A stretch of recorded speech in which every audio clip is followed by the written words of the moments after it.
प्रतिपल हमारी आयु के नष्ट होते चले जा रहे हैं। पता नहीं कौन सा क्षण और कौन सी श्वास आखिरी हो। इसलिए हर श्वास कई कई नाम लेते हुए व्यतीत करो। नाम श्वास दो बिलग चलत हैं, इनको भेद नमो को भावे।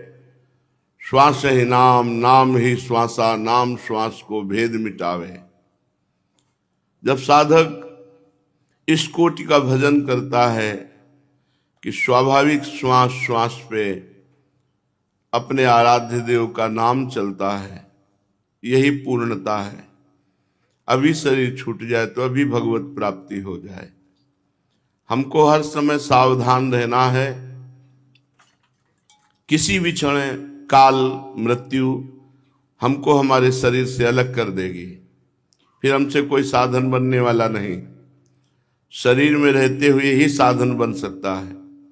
इसलिए बहुत सावधान रहिए कि आपकी कोई भी श्वास जो बड़ी अमूल्य है, हाथ उठाए कहत हो, कहा बजाऊं ढोल, श्वासा खाली जात है, जामे तीन लोक का मोल।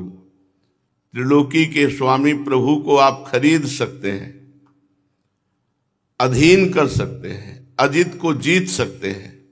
भगवान बिक जाते हैं भक्तों के हाथ, भगवान अधीन हो जाते हैं भक्तों के हाथ। प्रेमाधीन। मैं तुम्हारा जन्म जन्म ऋणी हूं, ऐसा गोपी जनों से कहते हैं। किस कारण से? सब संबंधों का त्याग करके एकमात्र श्री भगवान के अनुराग में डूबी हुई हर समय नाम गुण कीर्तन करती रहती हैं। तो प्रभु कहते हैं, जिन गृहस्थ की बेड़ियों को बड़े बड़े योगी जन नहीं तोड़ पाते, उन गृहस्थ की ममता मोह की बेड़ियों को तोड़कर तुमने हमसे प्रेम किया, हम तुम्हारे प्रेम के ऋणी। लो, अनंत महिमाशाली भगवान अपने भक्त के ऋणी हो गए। अजित भगवान को जीत लिया भक्तों ने भजन के प्रताप से, प्रेम के प्रताप से। भगवान उनके वशीभूत हो गए। नाम में इतनी सामर्थ है। ये चौपाई हजारों बार सुनाया है, आपको याद भी होगी। सुमिर पवन सुत पावन नामू, अपने बस करि राखे रामू। भगवान को अपने बस में कर लिया। जहां जहां मेरा भक्त चरण रखे, वहां वहां रखूं हाथ। पीछे पीछे मैं फिरूं, कभी न छाड़ूं साथ। ये अनुभव हो जाएगा जब आप हर श्वास नाम जप करेंगे। नाम में असीम अपार सामर्थ्य है, पर माया जल्दी श्रद्धा नहीं होने देगी। और मन का स्वभाव है नवम नवम, एक नाम में बहुत देर टिक नहीं सकता। इसका स्वभाव है। बस इसी स्वभाव को पलट दे सो महात्मा, स्वभाव के अधीन हो गया तो दुरात्मा। श्रुतौ राधिका कीर्तिरंतः स्वभावे, गुणा राधिकाया श्रिया एत दीहे। सदा राधिका नाम जिभ्याग्रता स्यात्, सदैव हमारी जिभ्या में प्रियाजू का नाम हो। श्रुतौ राधिका कीर्तिरंतः स्वभावे, ये हमारा स्वभाव बन जाए प्रिया प्रीतम की बात सुनने का, भगवान की लीला कथा सुनने का। स्वभाव परिवर्तन कारण शरीर का परिवर्तन है। पहले स्थूल शरीर से भक्ति की क्रियाएं की जाती हैं, उसका प्रभाव होता है सूक्ष्म शरीर पर, सूक्ष्म शरीर का प्रभाव होता है कारण शरीर पर। और जब तीनों शरीर परम पवित्र भगवान के अनुराग में डूब जाते हैं, तो हमारा स्वरूप ही प्रेममय हो जाता है। हम अपने प्रेम में भावदेह से, प्रेम में प्रिया प्रीतम की प्रेममय लीला में प्रेम पात्र बन करके सम्मिलित हो जाते हैं। इससे बड़ा कोई लाभ नहीं। इसलिए श्रीपाद प्रबोधानंद जी कहते हैं, विषयान विषवत परित्यजन, ना पदालम्ब पुनर्भवम भजन, दृढ़म सर्वम पुमर्थ सारता मति रश्मिन वस राधिका बले। मुदितोखिल सत्व संपदा, रुदितो दैव कृतात्म भूतितः, उदित प्रणयिक राट परा विदितस्त्वम भज राधिका वनम। हे भाई, विषय भोगों की लालसा बहुत कठिन है। प्रवचन कर लेना सरल है, प्रवचन सुन लेना सरल है, लेकिन इसका त्याग करना बड़ा कठिन है। भक्त के हृदय में विषय प्रीता तभी आती जब अभिमान आ जाता है। मैं जितेंद्री, मैं बाल ब्रह्मचारी, मैं ज्ञानी, मैं महात्मा। जहां ये आया तहां प्रश्न सामने माया खड़े कर देगी। लो 2 उत्तर, फिर आप फेल हो जाएंगे। इसलिए महाप्रभु चैतन्य देव जी ने कहा तृणादपि सुनीचेन। अगर इस माया से निकलना है तो अपने को तृण से भी नीच समझो, बहुत सहनशील बनो वृक्ष के समान, और दूसरों को मान प्रदान करो, स्वयं अमानी रहो। अमानी ना मान देना, फिर कीर्तनी या सदा हरि, तो तुम्हारे हृदय में सदा भगवान का स्मरण बना रहेगा, विषय चिंतन नहीं आएगा। जहां साधक को लगता मैं कुछ हो गया वहीं प्रश्न आ जाएगा, फिर उत्तर देना बहुत कठिन है। माया का उत्तर दे पाना वो भगवान की ही सामर्थ्य है, दूसरे की सामर्थ्य नहीं। ये विषय इतने प्यारे लगते हैं कि एक तरफ श्री भगवान खड़े हो, एक तरफ विषय, तो हम विषय की तरफ मुड़ जाएंगे। कोई नाम जापक उपासक ऐसा बिरला होता है जो विषय त्यागी और भगवान नाम अनुरागी। विषय सेवन के समय देखो कितना नाम जप करते हो आप, चाहे कोई भी विषय हो। नाम छूट गया ना तो विषय श्रेष्ठ हो गया ना। कोई व्यक्ति मिला, नाम छूट गया, वो व्यक्ति श्रेष्ठ हो गया। कोई वस्तु मिली, कोई स्थान, कोई भोग सामग्री, भगवान का स्मरण छूटा तो बड़ा हो गया ना, स्मरण छोटा हो गया। छोटा छोड़ के ही तो बड़ा स्वीकार करते हैं। तो नाम को जब तक इतना छोटा समझोगे, छोटे छोटे विषय, व्यक्ति, वस्तु, स्थान, फिर आप लाभ नहीं ले पाओगे। त्रिभुवन की राजलक्ष्मी देने पर भी जो आधे पल के लिए भगवान का विस्मरण नहीं करता, वही महाभागवत है। यहां कह रहे हैं जितने भी विषय हैं सब विष प्रदान करने वाले, जलन प्रदान करने वाले, अशांति प्रदान करने वाले, जन्म मरण चक्र में फंसाने वाले, इसलिए इनका त्याग करो। मोक्ष की भी अभिलाषा न रखो, क्योंकि प्रियालाल के प्रेम रस में डूबना है। मुदितो अखिल सत्व संपदा,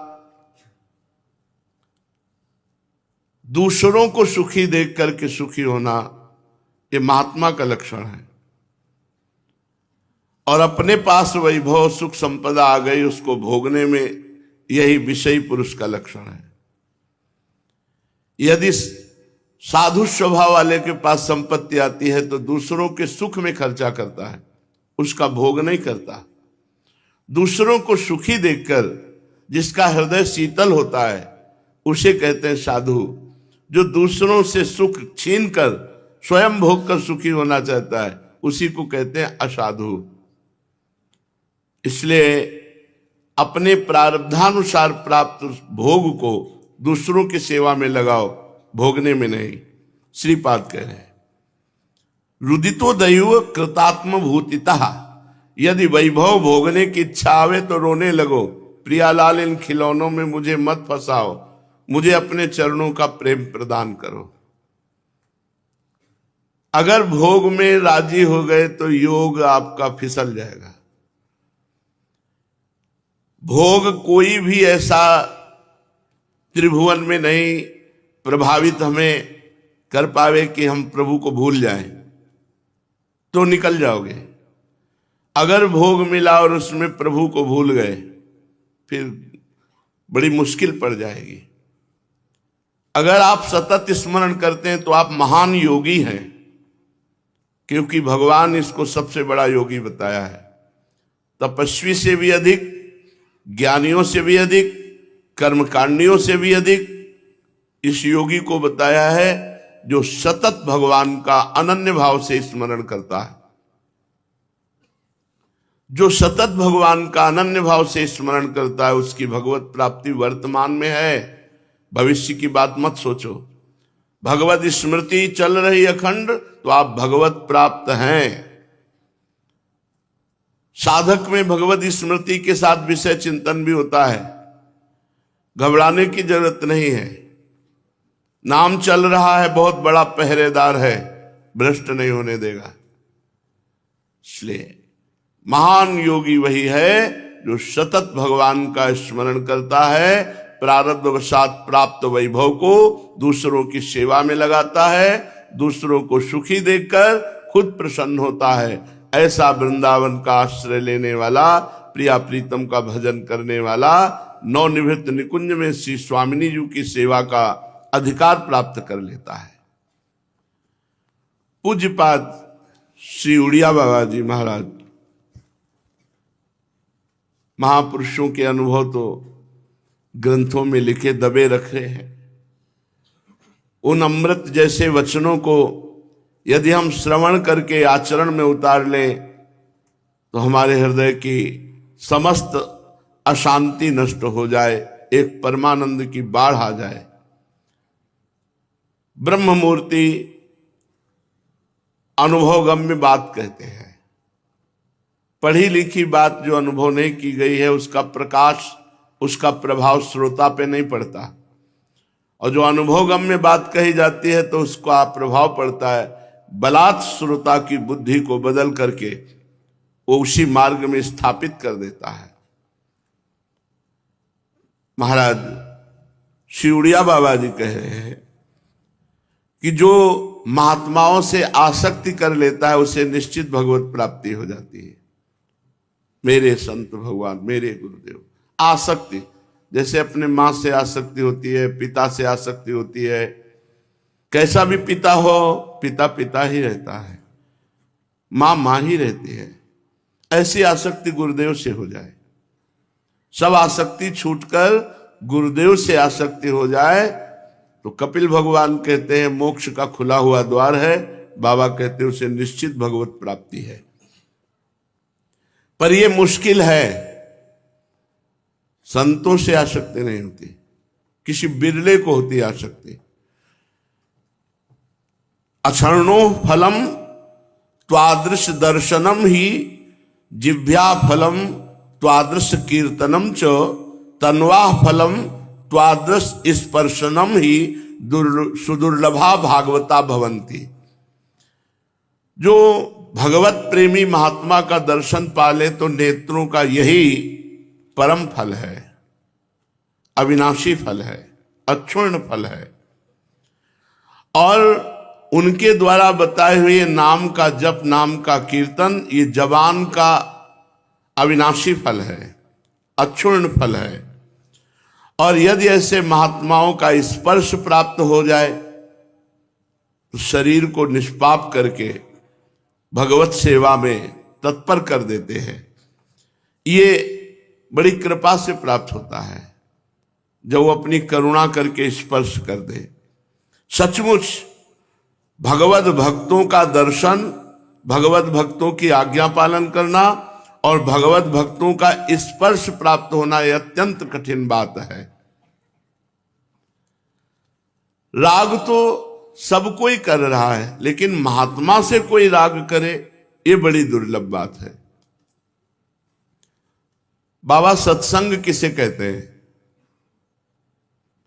जहां भगवत प्राप्त महापुरुष अपने अनुभूत वचन बोलते हैं उसे सत्संग कहते हैं। सत भगवान और संग अर्थात भगवान का संग।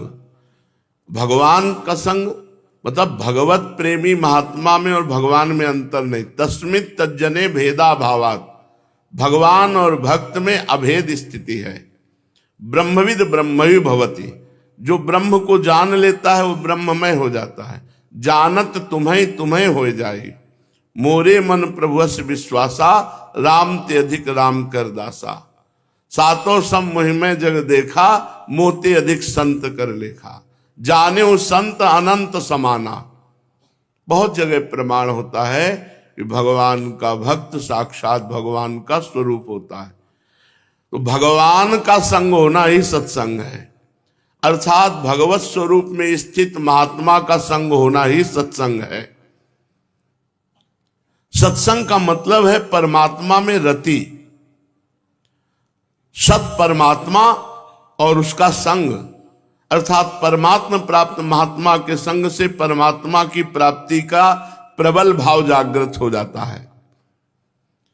जो परमात्मा के मार्ग में तत्परायण है, जिसने परमात्मा की प्राप्ति कर ली है या ठीक परमात्मा प्राप्ति के मार्ग में चल रहा है, ऐसे सिद्ध पुरुष या ऐसे साधक का संग सत्संग कहलाता है। जो ठीक परमात्मा की प्राप्ति के मार्ग में चल रहा है ऐसा साधक, या जो ठीक परमात्मा प्राप्ति कर चुका है ऐसे महात्मा का संग सत्संग कहलाता है। सत्संग क्यों करना चाहिए?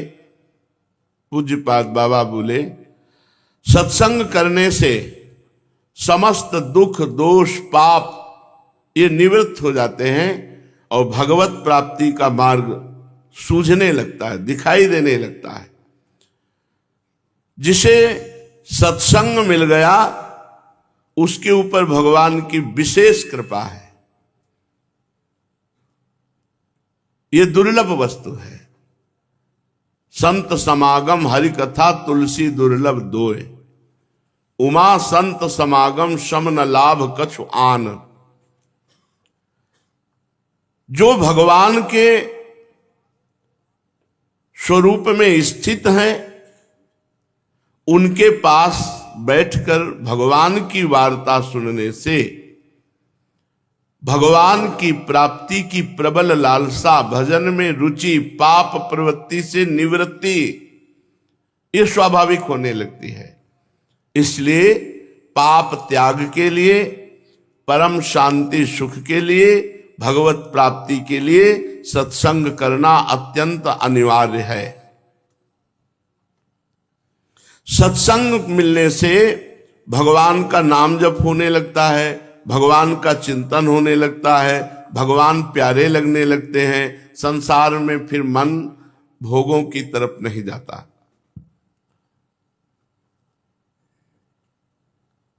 अगर सत्संग ना करे तो क्या हानि है? बड़े बड़े भजन करने वाले एकांत में जो हैं, उनमें बहुत से दोष बने रहते हैं। बिना सत्संग के उन दोषों का नाश नहीं होता। एकांतिक भजन से भी दोषों का नाश नहीं होता। अहंकार और ईर्ष्या, मत्सरता, जैसे किसी की बड़ाई उनके सामने कर दो तो अपने अहम की पुष्टता के लिए वो दोष जरूर वर्णन करेंगे। हाँ ठीक है, ऐसा कह के फिर निंदा करने लगेंगे।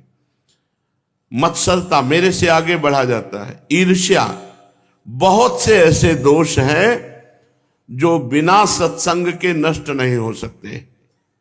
इसलिए सत्संग में जो जाता है तो सत्संग एक दर्पण है। वो अपना स्वरूप दिखाता है कि हम कितने अच्छे हैं, तो अपने दोषों का भान होता है सत्संग में। फिर वो प्रयत्न करता है साधु महात्माओं की सेवा के बल से अपने अवगुणों के त्याग का। बिना सत्संग किए प्रायः बहुत भजनानंदियों को देखा है कि कई भयानक दोषों से युक्त रहते हैं।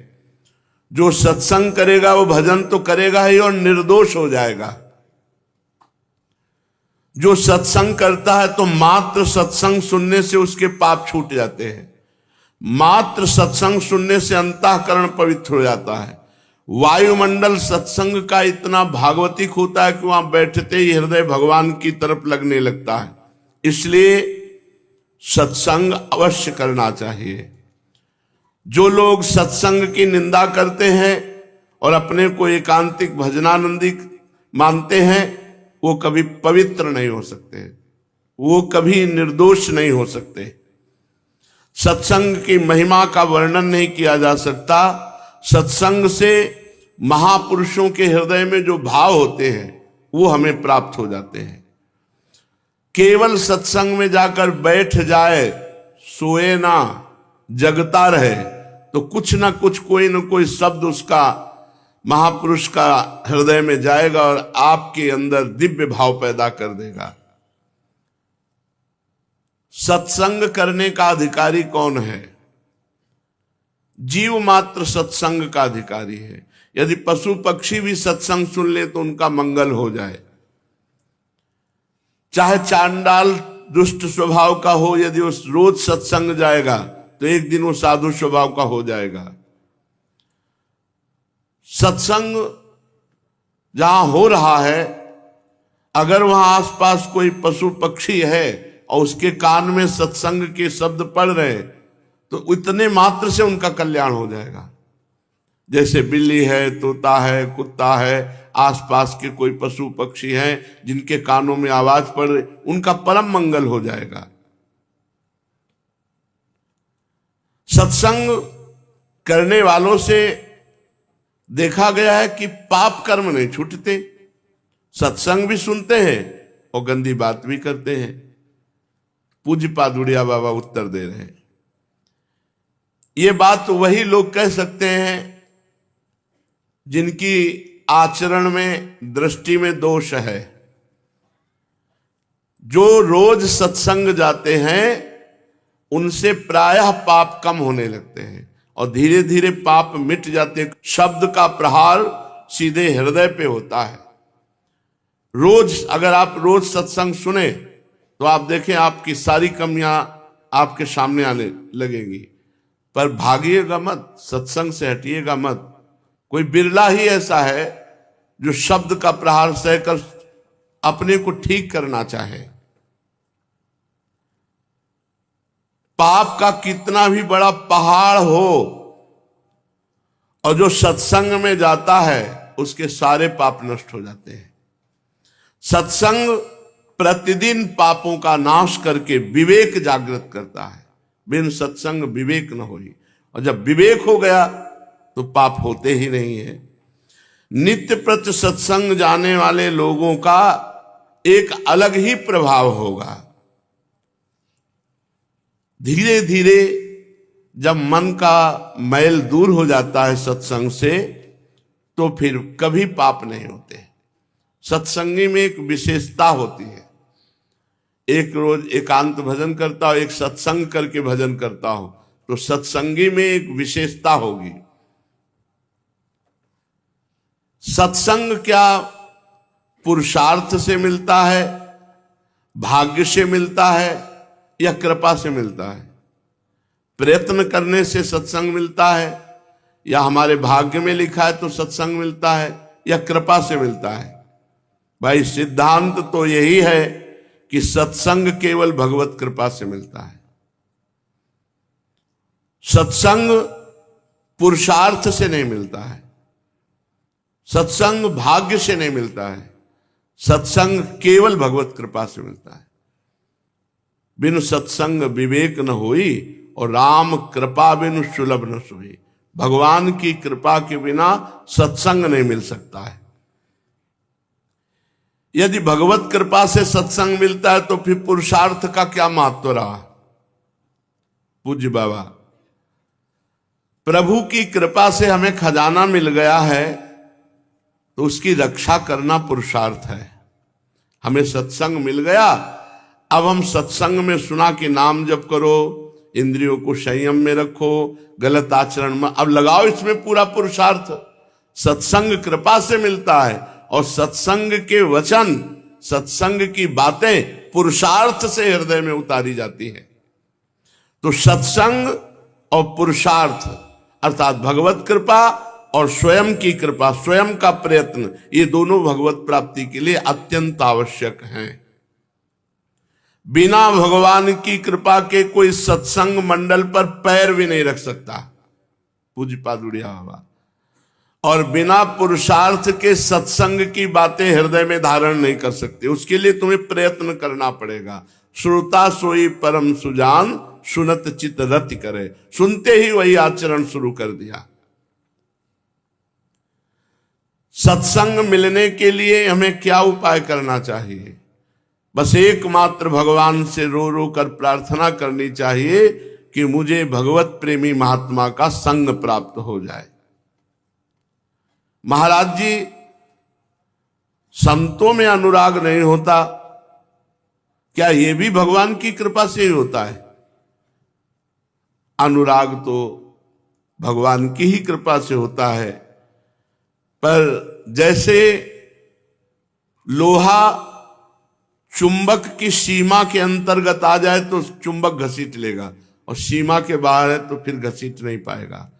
ऐसे ही जब कोई संत शरण की लालसा प्रकट करता है तो मानो सीमा में आ गया, फिर कोई न कोई महापुरुष उसे घसीट लेंगे। लोहे का चुंबक घसीटने वाला स्वर्ण को नहीं घसीट सकता। अर्थात अगर आप भगवान से प्रार्थना नहीं करते तो आपकी ऐसी सामर्थ्य नहीं कि किसी महापुरुष का आकर्षण कर सके। महापुरुष की सामर्थ्य है कि आपका आकर्षण कर सकते हैं। इसीलिए प्रधान बात हुई सत्संग की, भगवान की कृपा। प्रार्थना करना चाहिए कि मुझे सत्संग मिले। सही मानो हम कह रहे हैं इसलिए नहीं, कौन सा सौभाग्य अपने लोगों को प्राप्त है कि 4:15 बजे भगवान की पावन चर्चा कहने और सुनने को मिलती है। नहीं, इस समय नींद नहीं खुलती है। परसों के एकांतिक में हमने कहा कि जब लोग 7-8 बजे तक सोते हैं तो उनमें एक वयोवृद्ध थे, उनका 7-8 बजे नहीं 2 बजे तक। उनका भी जिंदगी ही क्या है? जिंदगी क्या है? रात्रि में जगना और 2 बजे दिन तक सोना, तो दिनचर्या क्या है? क्या दिनचर्या है? मतलब पशुवत दिनचर्या है। शास्त्रीय दिनचर्या तो कितनी कृपा है कि वो 2 बजे दिन तक सोते हो, आप 2 बजे रात्रि के जग करके अपनी दिनचर्या करते, तभी तो आप आते हैं। उचित नींद ले लो, उचित भोजन ले लो, रात दिन भजन करो, यही जीवन है। तो दोनों तरफ से अनुराग हो तब अनुराग पुष्ट होगा।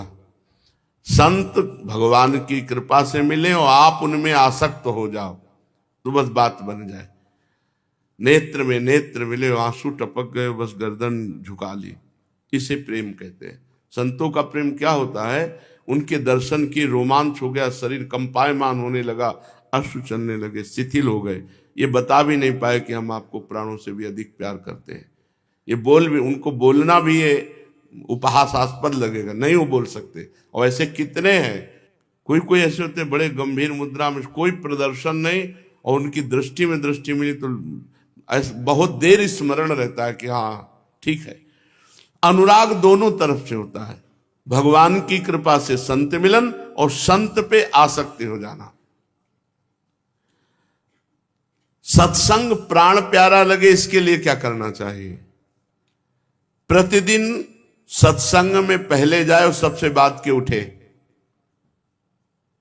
ये प्रीति का लक्षण, सत्संग में प्रीति होने लगेगी। सत्संग में पहले जाए, सत्संग के समय के पहले, और बैठ जाए, जाके नाम कीर्तन सुने और सत्संग में बैठा रहे। जब निकल जाए तो जहां पावदान है वहां की चरण नजर लेकर माथे पे देख लो। आप देखना, आप जहां सबके पावदान है वहां पावदान उठाओ, नीचे से रज लो, ऐसे माथे पे लगाओ। देखो सत्संग में प्रीति होने लगेगी। ऐसों को प्रीति नहीं होती जो समय से नहीं आते, 1 दिन सत्संग, 4 दिन सत्संग नहीं। सत्संग के लिए देखो पूज्य राधा बाबा ऋषिकेश में सत्संग हो रहा था गंगा किनारे। पूज्य भाई जी महाराज कभी करते, बड़े बड़े महापुरुष थे, तो भगवत चर्चा। तो राधा बाबा ने अपने निज जन को कहा जो सेवा में थे, शायद है कि वो सेवा से बहुत थकित हो गए होंगे, तब ऐसा बोले होंगे। क्योंकि बाबा ने कहा भैया हमको पहुंचा दो सत्संग में, सत्संग शुरू होने वाला है। तो उनका बाबा हम तो नहीं पहुंचा पाएंगे। ऐसा सेवक उत्तर दे तो अच्छा नहीं लगता। मतलब जरूर वो थकित हो गए होंगे या वो सेवा के महत्व को नहीं जानते होंगे। इतने बड़े महापुरुष कह रहे हैं मुझे पहुंचा दो, और वो कह रहे हैं नहीं बाबा हम तो नहीं पहुंचा पाएंगे। तो उनका क्या तुम जानते हो, श्री कृष्ण हमको इतनी सामर्थ्य नहीं देंगे कि हम सत्संग में पहुंच जाएं। दोनों गांठों में बात, वायु रोग था, इसलिए बहुत पीड़ा थी, चल नहीं पा रहे। एक बांस उठाया और बाबा कड़िलते हुए वहां गए जमीन में, और जहां से सत्संग सुनाई दे रहा था वहां बैठ गए सत्संग। अब आप बताओ ऐसे महापुरुषों को ऐसे, पर सही बात तो यह है कि सत्संग का महत्व ऐसे ही महापुरुष जानते हैं। भगवान शंकर को क्या चाहिए, क्या जानना है? लेकिन काग भुसुंड जी उच्च आसन पर बैठकर चर्चा कर रहे और भगवान शंकर नीचे हंस रूप धारण करके भगवत चर्चा सुन रहे। जो आज गए कल नहीं गए, एक दिन सुना 2 दिन नहीं सुना, ऐसों को सत्संग में आसक्ति नहीं होती। सत्संग सुनने पर परिवर्तन क्यों नहीं होता? जो कुछ लोग ऐसे होते हैं कि केवल सत्संग जाना है, पाप नष्ट हो जाते हैं, बैठ गए। सत्संग में क्या कहा जा रहा है पकड़ नहीं रहे। एक दुकानदार थे तो रोज सत्संग जाते थे। एक दिन उनको अत्यंत आवश्यक कार्य था, कहीं बाहर जाना था 2-3 दिन के लिए। तो लड़के से अपने कहा कि 20 साल से रोज सत्संग जा रहा हूं, सत्संग का नियम नहीं टूटना चाहिए, इसलिए तुम जरूर जाके सुनना। तो वो सत्संग सुनने गया तो उसमें कहा गया था कि गौ सनातन धर्म की मूल है। यदि ये तुम्हारा कुछ खा रहे हो, घास खेत ऐसे, तो मारना नहीं चाहिए। निश्चित मानो उस जितना खाया उससे कई गुना अधिक भगवान दे देंगे। वो अपनी दुकान में आटा और सब ऐसे बाहर लगाया, कई गौएं आ गई और वो खाने लगी। तो सत्संग की बात कि गौओं को हटाना नहीं चाहिए, मारना नहीं चाहिए। और इतने में उसका पिता आ गया। उसने कहा, अरे अंधे, ये गाय आटा खा रही है और तू ऐसे गद्दी पे बैठा है। तो उनका पिताजी, सत्संग में कहा गया था कि गाय यदि खा रही हो तो हटाना नहीं चाहिए, मारना नहीं चाहिए, भगवान उसका कई गुना। अरे बोले 20 साल से सत्संग सुन रहा हूं, तू एक दिन सत्संग सुनने गया बात मान ली? अरे 20 साल से सुन रहा हूं, एक बात भी नहीं मानी। तो ऐसे सुनने वालों को परिवर्तन नहीं होता सत्संग से, कि इस कान से सुना इस कान से निकल। ये तो रोज ही सुन रहे हैं यार, जो रोज नवम नवम, रोज अपने सुधार की बात। कुछ लोग महात्मा की परीक्षा करने के लिए सत्संग जाते हैं, तो उनको लाभ होगा या नहीं? देखें क्या बोलते हैं। एक आए हुए थे, बड़े विद्वान प्रवचन करता थे, तो आके प्रणाम, जो यू प्रणाम करके बैठे सो ही पता चल गया। श्री जी ने तुरंत बता दिया कि केवल परीक्षा के लिए आए हैं। जैसा किसी का भी प्रश्न होता उत्तर उन्हीं को देख के देते हैं। भगवान की कुछ ऐसी कृपा होती है ना कि। तो इसके बाद अशुभ प्रवाह करते हुए उन्होंने खुद कहा कि हम आए ही थे केवल ये देखने कि क्या है। तो जितना सुना उससे बढ़ के पाया, और इसे प्रणाम किए, अश्रु करते हुए बोले आज मैं धन्य हो गया, और वापस चले गए।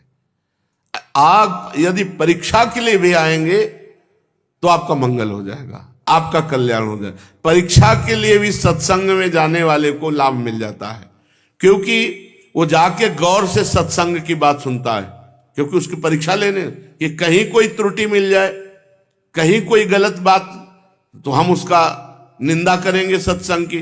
तो बड़े गौर से सुनता है, बस गौर से सुनने से ही उसका मंगल हो जाता है। जो सत्संग में आता है उन सबके लिए महात्मा भगवान से प्रार्थना करते हैं इनका मंगल हो जाए। सच्ची मानिए, ये किसी एक महात्मा की नहीं, महात्मा का हृदय ही ऐसा होता है। चाहे जितना भीषण कष्ट हो, आपके मंगल के लिए उनके कदम अपने कष्ट को देख करके कभी लड़खड़ाते नहीं, कभी रुकते नहीं। आपको क्या पता संतों को कैसे कैसे कष्ट भोग करके समाज को पवित्र करते हैं। ये शरीर, ये जीवन केवल इस समय, जब साधन काल था तो हमें मोक्ष की चिंता थी, हमें ब्रह्म प्राप्ति की चिंता थी। अब हमारे पास एक ही बात है कि इस शरीर से जितना किस मंगल हो जाए, हमारा भजन, हमारा जगना, हमारा कष्टपूर्ण दिनचर्या करना, बस एक ही हुई कि सबका मंगल हो जाए, किसी को हमारी बात पकड़ में आ जाए, हमारा भजन किसी के लग जाए और भजन करने लगे। सच्ची मानिएगा, एक उत्साह है, एक आनंद है।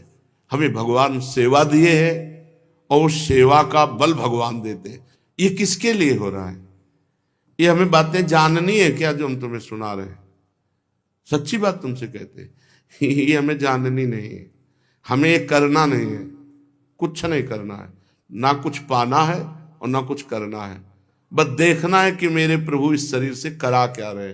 अब हमको कोई फल फूल नहीं चाहिए, जैसे होता है ना साधना का फल, ये कोई ना फूल चाहिए ना कोई फल चाहिए, जो हमें चाहिए वो है। ये सिर्फ आपके लिए, मान लो सिर्फ आपके लिए प्रयत्न है, सिर्फ आपके लिए प्रयास है, आपके लिए सिर्फ बोल रहे हैं, आपके मंगल के लिए बोल रहे हैं। अगर इसे पकड़ लो तो आपका मंगल हो जाए।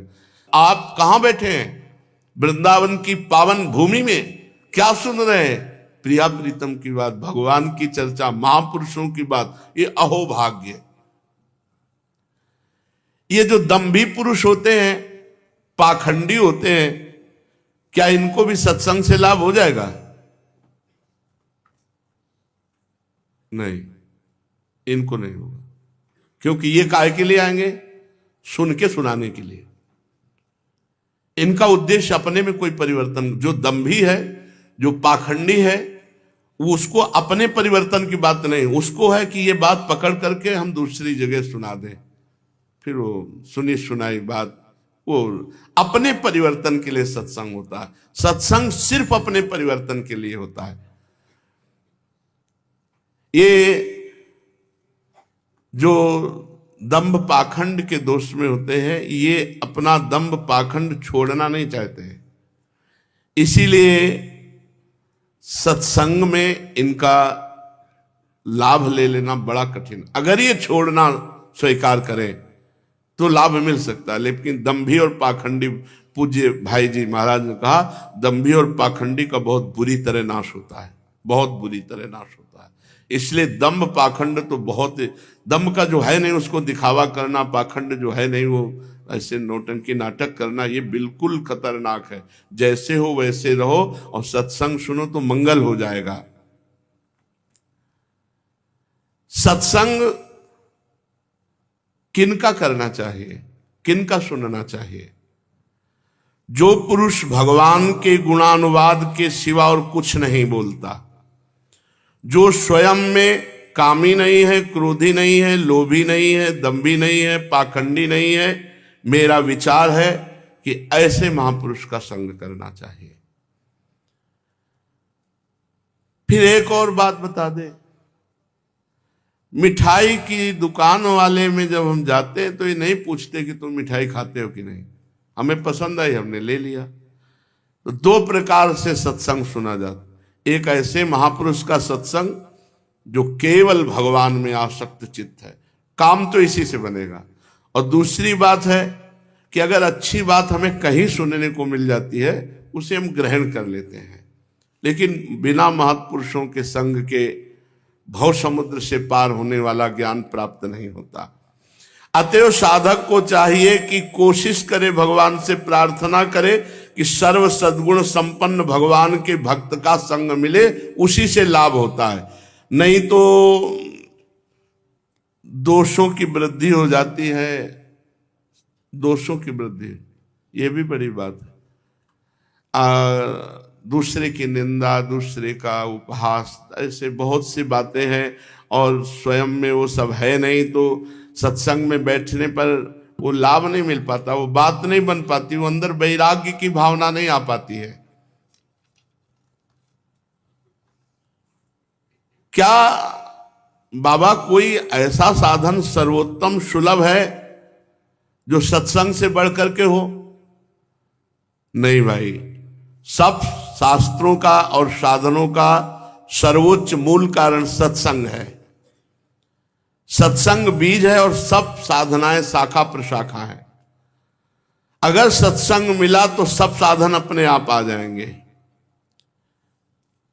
बाबा यदि सत्संग ना मिले तो क्या करें? तो मैंने तो यही विचार किया कि फिर सत्य शास्त्रों का खूब स्वाध्याय करना चाहिए। बाबा आप बता सकते हैं कौन से सत्य शास्त्रों का स्वाध्याय करना चाहिए? अगर ज्ञान मार्ग में जानना हो तो वेदांत उपनिषद का, योग वासिष्ठ का। अगर भक्ति योग में जाना हो तो गीता जी, रामायण जी, और भागवत जी और विनय पत्रिका जी, बाबा कह रहे हैं मेरे विचार से इन्हीं सदग्रंथों का पाठ करना चाहिए। ज्ञान मार्गी हो तो वेदांत उपनिषद, भक्ति मार्गी हो तो गीता जी, रामायण जी, भागवत जी, विनय पत्रिका जी, और भगवान की कृपा से ये आपको सुनने को मिलती है। बाबा एक आदमी सतशास्त्र का स्वाध्याय करता है, एक सत्संग करता है, तो लाभ किसको अधिक प्राप्त होगा? सत्संगी, सत्संगी को लाभ अधिक प्राप्त होगा, क्योंकि उसमें महापुरुषों के वचन अनुभूत होते हैं। शास्त्र में हम पकड़ पाए कि न पकड़, शास्त्रों के वाक्यों को पकड़ पाना बड़ा कठिन है। सत्संग में सुलझे हुए सार बातें वो आपको सुनने को